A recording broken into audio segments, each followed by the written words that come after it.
და მაშინვე აიძულა იესომ თავისი მოწაფეები ნავში ჩამსხდარიყვნენ და მასზე ადრე გასულიყვნენ მეორე მხარეს, ვიდრე ის ხალხს გაუშვებდა.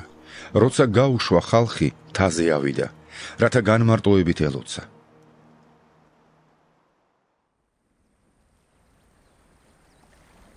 მოსაღამოვდა და იგი მარტო იყო იქ.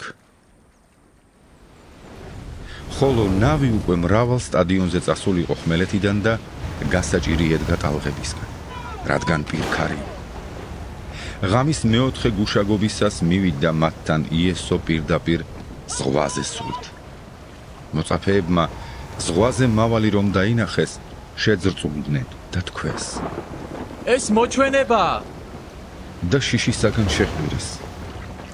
მაგრამ იესომ ისვე გამოელაპარაკა მათ და უთხრა: გამხნევდით, მე ვარ, ნუ გეშინიათ.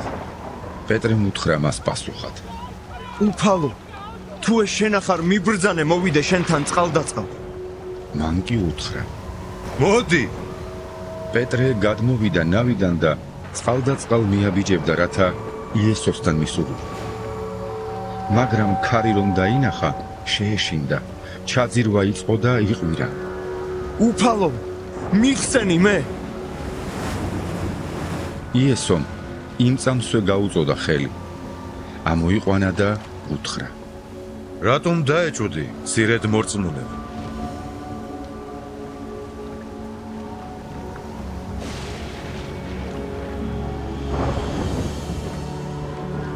როცა ისინი ნავში ავიდნენ, ქარი ჩადგა.